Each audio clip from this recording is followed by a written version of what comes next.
Hello viewers, Marianne from Revealing Light Tarot. How are we all today? Wherever you are in the world when you're watching this, a huge hello from me to you, and thank you for tuning in. I want to do a few things today. Thank you for all your feedback on the tarot scopes that I did for the month of June. That's wonderful that as many people as possible can get the most out of them. I'm going to take a look at the overall energy of the protests because, as you would know, yes, they are continuing in the US, but they have spread to the various countries across the world, showing not just solidarity with the US and what is occurring over there, but also bringing forward the problems that are besetting their own countries. When I tuned into this reading, I really felt the strong impression that these people wanted change, that perhaps they had voted in the past for those that had said they would bring forward change, and they are now waking up that those same people were not true to their word, and that they were this was more of the same. So there's a lot of resentment at the moment in those protests. So they are protesting racial injustice, but in their own countries. But they're also protesting, we've had enough. We want change. We want real change. So again, this is not something that someone like Trump can hold back, nor anymore can someone like Boris Johnson hold that back either. Here in Australia, we had the New South Wales police taking the case to the Supreme Court that they didn't want any protests to happen. We have our own issues here in Australia. We've had, as I think I mentioned before, 432 or approximately Indigenous people die in police custody and not one arrest. So let that sink in. So the governments tried to hold back and prevent the protests from going ahead. They were challenged in the appeals court, and eventually people were allowed to march in Australia. So let's take a look at the overall energy of the protests. The overall energy of the protests.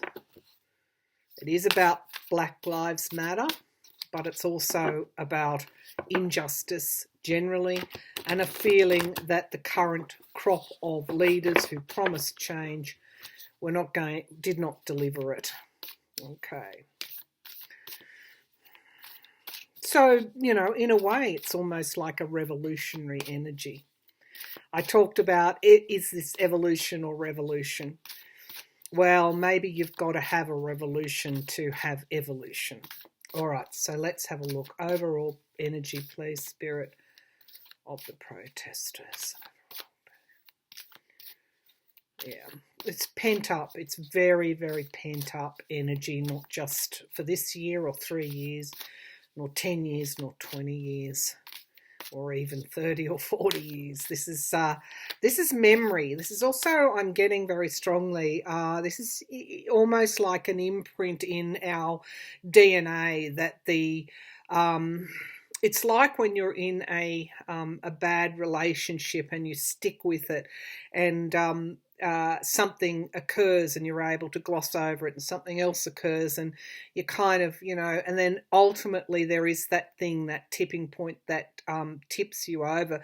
But I do feel that this is a memory also in that we possibly don't understand, that this is ancestral memory in a way. So we're protesting for this time, but we're also protesting for all time. All right, so for change that didn't happen. All right, so I don't think you can hold this back. All right, so show me the overall energy of these protests. Okay, let's have a look. I'm using my Everyday Tarot by Poppy Palin. The Seven of Coins. The Seven of Coins. This is a review. I'm going to bring the laptop down and we're just going to take a look a good look at these cards, because the one thing that this artist does is that she brings forward an urban type of feel to her cards. So this again, this talks about, I'll bring the laptop down. This talks about the traditional meaning of this card is a review, because you're not going to achieve what you thought you were going to achieve. And in a way, this tattoo artist reminds me of the DC mayor, who actually painted on the road leading up to your very heavily fortified White House, which in itself is very symbolic. Black Lives Matter in yellow paint. It is there to make a statement. It is an act of rebellion against those that would seek to oppress. All right, so there is a lot of review going on amongst people everywhere at this point in time. The Eight of Coins, it is this disparity that I keep talking about. That this is, yes, we're protesting for racial justice, but we're also protesting for equality, that we're tired of. And I think this is why these protests are only going to grow in the lead up to all the elections. It's like the penny is dropping. This is talking about work and having the skill to get work. We've got high levels of unemployment as a result of the pandemic. Most countries are in recession or are going into recession. And of course, we've got people who are making millions and billions still out of the very thing that is taking away from other people's livelihoods. People who are just living week to week, paycheck to paycheck. We do have the Seven of Blades, the Seven of Swords. I'm not surprised that this card was pulled, because this is talking about people feeling like they have been deceived. And when they feel like they've been deceived, it doesn't take much for them to smash a window and loot something. So there is a great, I guess, irony between Trump, who has broken or allegedly broken many of the the laws of your land, allegedly, but we know he's obstructed justice. But there are several cases now before the courts around the emoluments clauses that he seems to be in breach of. We know that the Secret Service and other, I guess, parts, Secret Service, perhaps, the Republican Party, government, people meeting at his hotels, the detail that needs to go with him and his children and his entourage wherever they go. And of course, they're not releasing the figures about how much he has actually taken from the taxpayer. So when people see that, and then see that there is no respect at the highest levels for the law, it doesn't take much to smash a window. So there is a real feeling and sense of injustice, and there is a real need for balance and temperance. One of the feelings or energies that I get from this card is it's around that kind of calm demeanor. There needs to be a calming down, a taking it down, so that taking the energy out of that explosiveness, right down to sitting around at the table, thrashing this out, formulating policies for change. There needs to be that energy. And at the moment, there's not, because people are tired and sick and tired of being oppressed. So how is all this going to pan out as in the months ahead? Now, the Four of Swords, we do have retreat and shelter. This is my card for CV. We are not out of the woods yet. yes, these protests are fantastic, but there is still COVID around, and you know, so that's another aspect of this as well. But we do have the voters, the Ten of Cups, the families, and we have the Knight of Swords. Again, a harsh truth. It's interesting. This person is chopping away at this person's hair, and she's looking very worried about what the actual result is. You know, that's a bit like the energy of the Knight of Swords. They're going to bring forward the truth, and the truth around this is the Three of Coins. This is around that money, this money in politics. Money makes the world go round. That kind of old saying that I'm getting here. So I don't see. Yes, this is all about the racial injustice, but it's also about inequality as well. Just inequality, whether that's before the law or whether that's financial inequality. There is a sense of people feeling like they've been oppressed, and they're not going to take it anymore. So the overriding energy is this Seven of Cups. There is a lot of review going on at the moment, and when there's review, you do actually get that enlightenment. You do get those breakthroughs in understanding, and that is all part of the change process. So, in a way, I feel that my guides are telling me this has to happen. This had to happen in order to get that breakthrough that will change, that will lead to change. So the overall energy of the protests, I've said it before, I wouldn't like to be a leader in this time if you have deceived, if you are pushing some kind of agenda that only makes that gap grow wider or makes that racial injustice more entrenched. The people are going to be demanding that there is actual meaningful change. All right, let's move to a few of the pressing questions. In my Trump in June reading, I pointed to the third week in June as being particularly significant. Most of you will understand now, or know, or have heard that Bolton, John Bolton's, his former Director of National Security, Head of National Security, is actually bringing his book out. He has been liaising with the White House, wanting approval for publication of his book. The White House has been delaying, and finally the publisher and the lawyers have said, we're just going to publish. We're going to publish in that third week of June. I think it's the 23rd. I'll ask if that's actually going to go ahead, because I still have a feeling that there will be some kind of legal injunction at some point that might stop it. But we'll have a look. You will also have heard Colin Powell, George W. Bush come out along with others and say they're not voting. They cannot endorse Donald Trump for the Republican Party. They won't be voting for him. Jim Mattis came out, the former general, and was terribly scathing of Trump. It is about time, but it just shows you how dire things are, that these people are now mobilising and trying to work toward change.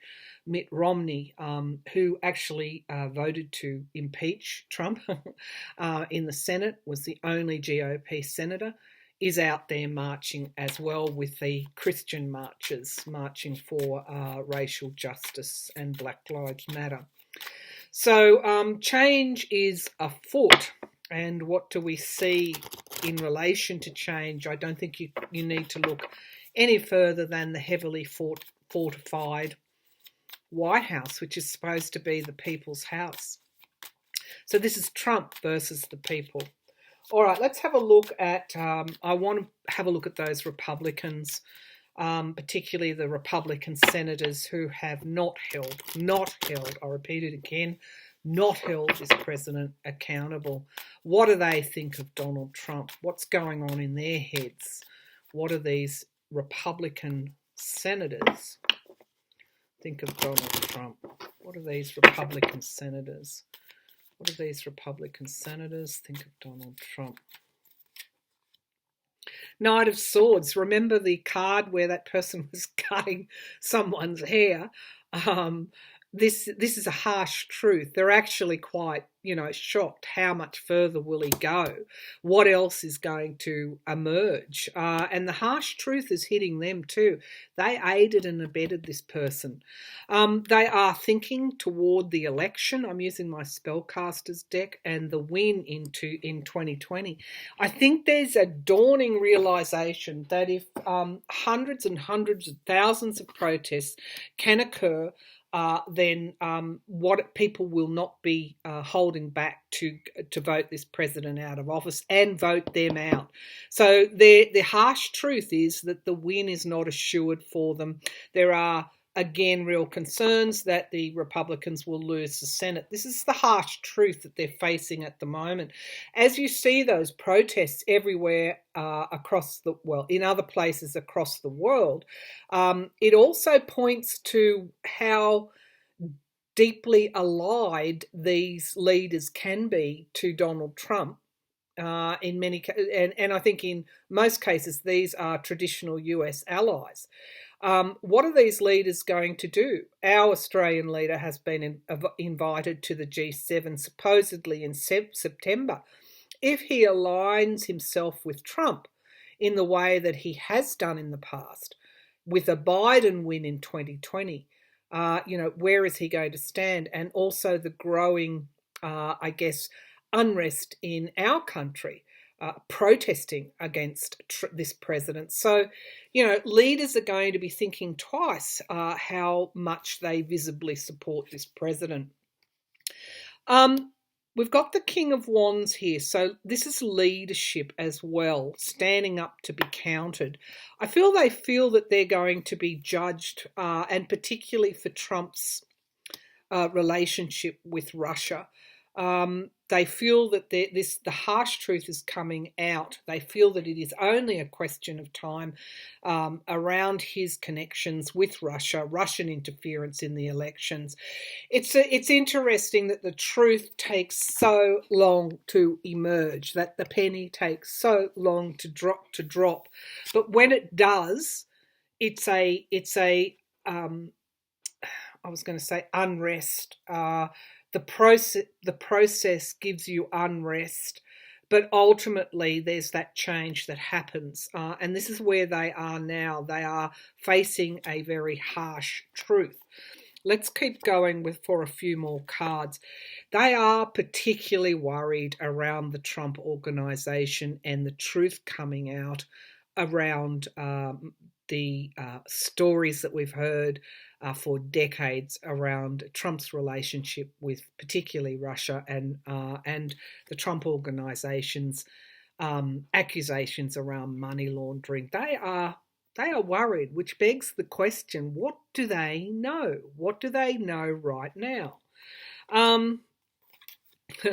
It is the loss. It is the loss in the 2020 November the 3rd, 2020 election that they're worried about. They're worried that they're going down with the ship. All right. What else is going to come out now? Brace yourself is what I'm feeling, because I feel that they're looking for things to emerge through the courts that will bring this truth forward. It is the investigation. It is the Russian investigation. Now, again, I go to Volume 5, my reading of Volume 5. I also go to the Mueller report. I do feel that the GOP senators have been privy to some of this information. They have been covering it up, and they understand that their ability to cover it up, to hold back that information, is waning, that there is justice emerging. Okay, now that's interesting. They are fully aware that the lies and deceit, that the lies that were told could very well emerge in the future. It is the loss for them. They are worried about the surprise news around Russia, the bombshell. It's interesting because I wonder if they have been advised around a possible Supreme Court or other court decision. Could be also Bolton's book as well. There is just so much there that is getting ready to come forward. And we do have this insecurity at the base of the pack. We do have the Temperance card again. Now, it's interesting Spirit's bringing that card forward because it is that energy of trying to balance things out, of the inevitable, equilibrium that needs to be reached in any chaotic situation. Interestingly, I do have my Eight of Swords, which is mental worry, restriction, coming out, and it is in the reverse position, which means they somehow know that this information that they have been that has been held back is likely to come forward. They are terribly worried that this balancing will occur, which can only be accomplished through change. What is change? Change is their whether or not they're going to hold on to their power in the Senate. So they're very, very worried. All right, so, and the more of these type of heavyweights that come out, George W. Bush, love him or not, or hate him or whatever, he is a former president, a former Republican Party, and he has come out and said, I cannot vote for Donald Trump. Biden and Obama on the Democratic side are looking filling more and more of the leadership vacuum that Donald Trump is leaving. How low is Trump going to go is the question. All right, I'll leave that there, and let's ask about Bolton's book in the third week of June. I'm not convinced that it will be able to get over the line. Trump is a past master, using the courts to just hold things up until after the election.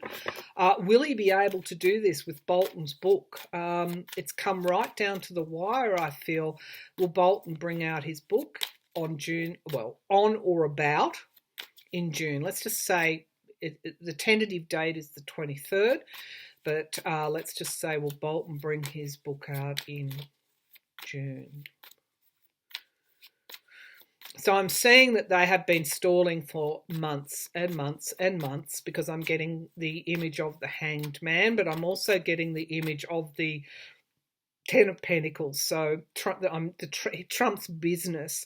I feel that in that book that there is going to be quite an expansive section on whether or not his decisions are linked to his business. And this is what Trump doesn't want to come out and be analysed and chewed over, and again putting the focus back onto his business. All right, so will Bolton's book come out in June? Will Bolton's book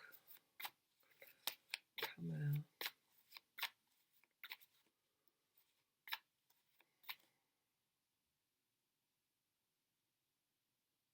I feel it will. Okay. Will Bolton's book come out in June?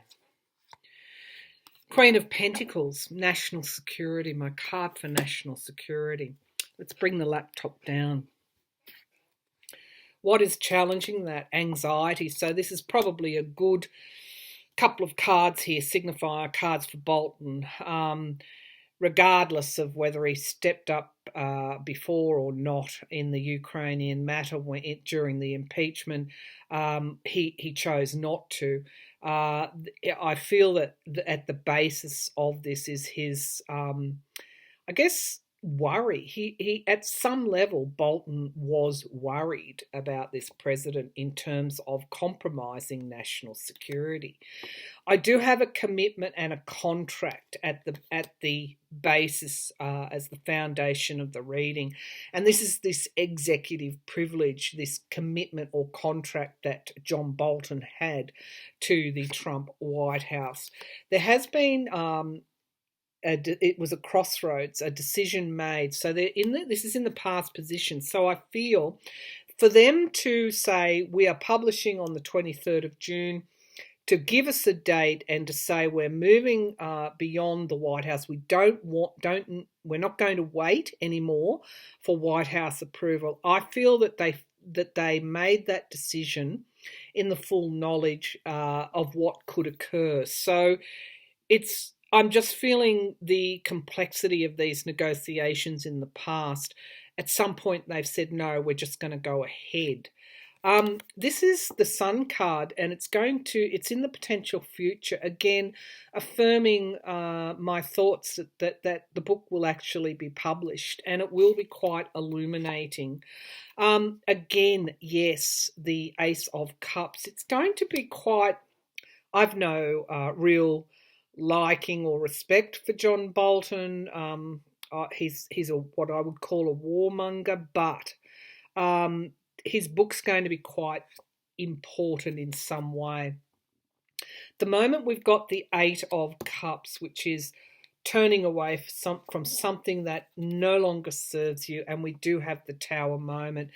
To me, this represents Trump. People are turning away from Trump. Why? Because he's just bringing the Tower down upon them. Hope. The hope is the voter. That he will be voted out. And we do have the Six of Pentacles, loans and debts, giving and receiving assistance, but this is who Trump is in debt to. Defending oneself, this is the energy, standing one's ground. Bolton and his publishers are standing their ground. And we've got the Fool card, new beginnings. So what's at the base of the pack? It has been very arduous for him to get this book published.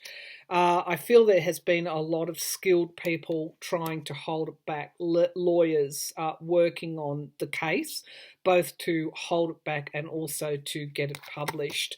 They were unsure at one point whether indeed it would be published. But look, we've got Ukraine. We've got Ukraine, and we have Trump. And of course, all roads lead back to Russia. The lawmakers in the Senate are particularly worried about Bolton's book and what it might cost them, the Five of Pentacles, left out in the cold and great grief. So at a time when you have protests, people wanting change, what did Trump promise at the very beginning? What has he delivered? Nothing. In fact, he's delivered for himself and his own interests and Russian interests as well. We know the narrative. We know the story only too well. So watch for Bolton's book. My feeling, I hope I'm right, is that it will see the light of day. It will be quite illuminating. It will put him straight with that Ukrainian matter. It will talk about his business interests and Bolton's fear that his business interests were undermining national security. They're standing their ground at this point. Unless something changes, they've fought hard to get this published. I feel they're going to go ahead. That is my feeling on the situation at the moment. Okay, I'm going to leave it there. I'll be back again to read. I do want to take a good hard look at Bill Barr's future and see what I can pick up. Here's if Trump didn't have Barr, I think his words to the governors before at the time of the protests were, "We'll activate Bill. We'll activate Bill Barr. Activate him. We'll activate him. We'll activate him." It tells you a lot about Barr. All right, so all right. No, I'm tempted to keep going, but I won't. I'll leave it there, and I'll be back again with another reading soon. Thank you for tuning in.